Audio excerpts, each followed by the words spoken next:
Okay, good afternoon, gentlemen. And you heard my earlier presentations. We saw a recent spike in the number of homicides, 10 this last weekend, or sorry, 10 this last week. And I'm concerned about that sudden surge, and wanted to call particular attention to the loss of an innocent 16-year-old who was outside of a flyer party, as well as a 8-month-old that was being tended to by her mother as they sat in a vehicle outside of a burger stand. So there are people behind each of these numbers, and while we are seeing a reduction this year versus last, we also recognize that 2021 and 22 were some of the highest homicide and shooting violence that we've seen in more than a decade. So we've got work here before us, and I want to continue to encourage the public to provide information, to identify those that are responsible. These individuals that are engaged in this type of reckless action go out and commit further acts of violence. So the quicker we can identify and bring them to justice and get them off of our streets, the safer we'll all be. You're not seeing a trend, though, are you? It's too soon to call it a trend. It was a sudden increase in the sense of, I think there was 2 homicides the week before. The number of shootings were just over, I think it was 9 or 11 versus 30 that we saw this last week. So it was a sudden surge. It's interesting, last year, same week, similar surge. So whether it's a consequence of schools letting out, summer beginning, it's really not quite clear. As I said earlier, much of the homicides were outside. Shooting violence was outside. There were some that were involved in some businesses, one in the illegal casitas, but too soon to call it a trend. The focus of the greatest increase, though, was in the central and southern parts of the city. Our people are there. They're working on, they're gathering clues. We are making arrests. We have work to do before us, but critical to all that is the public's continued work with us, and then also recognizing the critical importance of our community intervention workers working out of our gang reduction youth development department. It's all of us that will make this a safer city. Chief, switching over to the street racing task force, fairly successful over the weekend when you had a number of cars impounded, a lot of people got ticketed. Do we think that these task forces are a partial answer, or is it a combination of things beyond the enforcement aspect? Infrastructure improvements, things like that, which are really going to make a difference? The success of us countering this phenomenon is a holistic one. It's not just enforcement alone. I'm encouraged by our continued work by our engineers and Department of Transportation. We've got to change some of the roadway designs.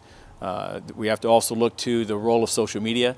We have to look to the entertainment industry that glorifies and amplifies this and socializes it in the sense that this is something that young individuals, as they're coming up, want to become, they see these as peer influencers and someone they want to emulate. And those are trends that, again, we need to change as a society. We're not going to police our way out of this, but we certainly are not going to ignore the deadly consequences. 16 people were killed last year in this region due to street racing. The instances of road rage are up significantly, and we in both those areas need to recognize that law enforcement has a role in countering those. Chief Graham mentioned that the Transportation Department should look into the possibility of altering or modifying how cameras are out there to work at certain intersections. Well, the point being, and again, this gets into the legal aspect of it, if you can detect these people, detect license plates, they're constantly at these things, you can tag them for multiple offenses. That might be more effective. We've demonstrated with the installation of cameras on the 6th Street Bridge that the public surveillance of those areas that don't require a constant presence of a police officer, but can allow us to have a passive surveillance system, does deter, and in instances when these type of illegal activities occur, allows us to respond more quickly, and then lastly, allows us to go back and dig through that information that's gathered and identify those responsible. So we are extremely supportive of any initiative that builds these type of systems that can improve public safety, both as a deterrent as well as the ability to determine in the aftermath of a loss of a life or other serious consequence who's responsible. The safety zone designation, that means what? Council cooperation to designate certain, if you want to call it, targeted intersections. So one of the ideas today that was discussed by a detective that works this regularly is that there are target locations, areas that we know that are magnets, if you will, for people to come and frequent.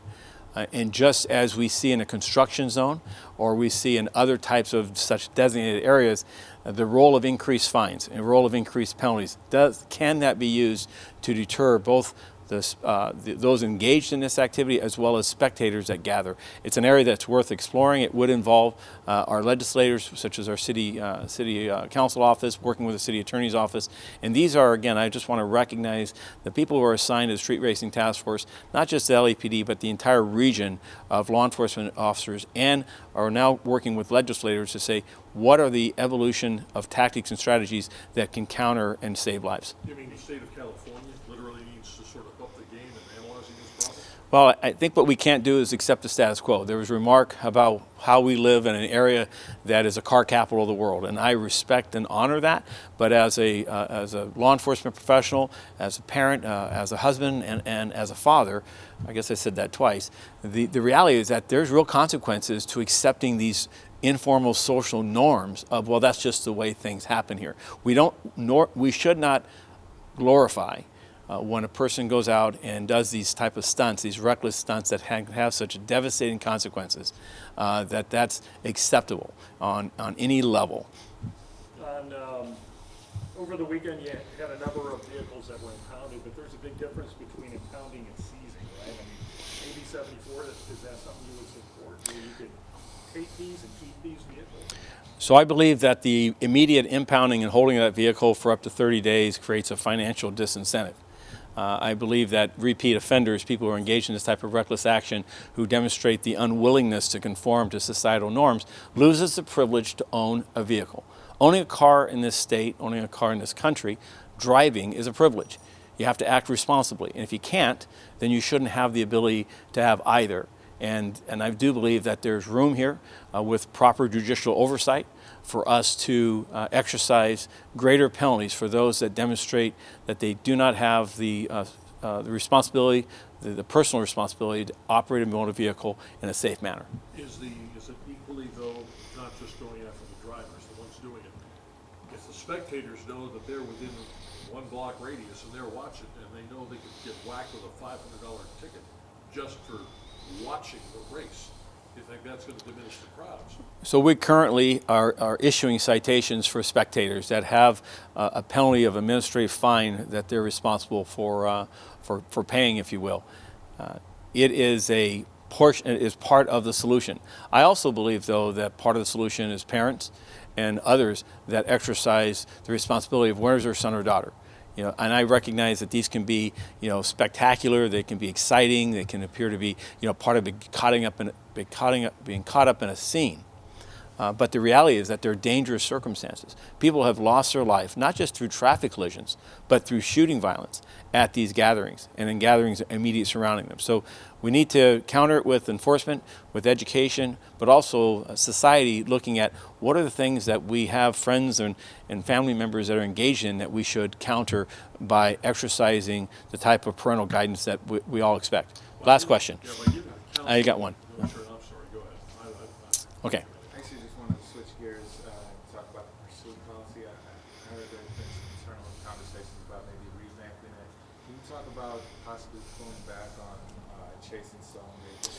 Well, a matter that the Commission has directed the department was to look at our pursuits. We have seen a dramatic increase in the number of pursuits. We think it's directly tied to the increased number of stolen vehicles, as well as the increase in violence, including robberies and so forth that we've seen, as well as the increase in street racing and the associated activities. We have taken a number of tactics to ensure that our policies and procedures as written are being followed. There's both education, awareness, as well as accountability. But we're also looking at what other restrictions or what other contours of our policy or procedure should we consider. We are looking at other cities that have different provisions or different restrictions and trying to understand whether or not that has improved the safety of those communities or has improved some of the outcomes that we've seen. And that's something that we're in the midst of doing, and we'll be reporting back, I'll be reporting back to the Commission in the coming weeks. Well, could you see a future where LAPD doesn't chase stolen? Explicitly at this point, we are always, as an agency, going to look at every policy procedure that we have. A stolen vehicle, I recognize as a property crime, but I also recognize that stolen vehicles are many times the only means in which a person can make a living, in which they can take their young people back and forth to school. They can earn a living. They can remain housed because they have the ability to to collect the means. So I never want to minimize that a stolen vehicle is just something not to be concerned, and that public safety is not impacted by minimizing the instance of a stolen vehicle. I've seen stolen vehicles, and we see stolen vehicles used in other crimes. They're used in crimes of robbery, of homicide, shootings. So the presence of a stolen vehicle on the street is a public hazard and a public safety risk. What is critical is that when we are looking at initiating a pursuit, is that we take a balance test of whether or not the circumstances at hand with what we know merits a measured risk of initiating a pursuit and then continuing that pursuit. Today you also heard a presentation by our Air Support Division. We have a critical asset that many agencies across America do not have, and that is the ability to track a stolen vehicle that allows us on a ground pursuit to back off. The policy of the Los Angeles Police Department is that generally tracking will be used in place of a vehicle ground pursuit whenever possible. And that's my expectation. And in practice, we saw in the report today more than 350 tracking instances of pursuits in lieu of a ground pursuit. We expecting to change the policy perhaps within the next 6 months? Well, After I will say this in regards to, we look at the vehicle pursuits or any matter of policy. It's not a matter of time, it's a matter of being thorough and and gathering the information and taking a real clear-eyed look at what are the next steps. So it's not going to be governed by 6 days or 7 days, 7 weeks or 8 weeks. It's going to be garnered by what information can we gather from other cities and what level of detail do they have regarding outcomes. One of the challenges we have in this department is reflected today when we talk about street racing. Many of the things that we count, many of the things that we capture for data, does it matter, does it impact, does it move the mark? Many agencies don't engage in. So it's sometimes difficult for us to actually reach out to a Phoenix, reach out to a Dallas, reach out to a Philadelphia, Chicago, and other cities. Now, they're improving. Data collection by other agencies is certainly on the upswing, but part of our analysis will be governed in part, the timing of it, by how much data those other agencies have, so we can answer the question of does it make an impact on the public safety. Thank you all. Thank you. Thanks.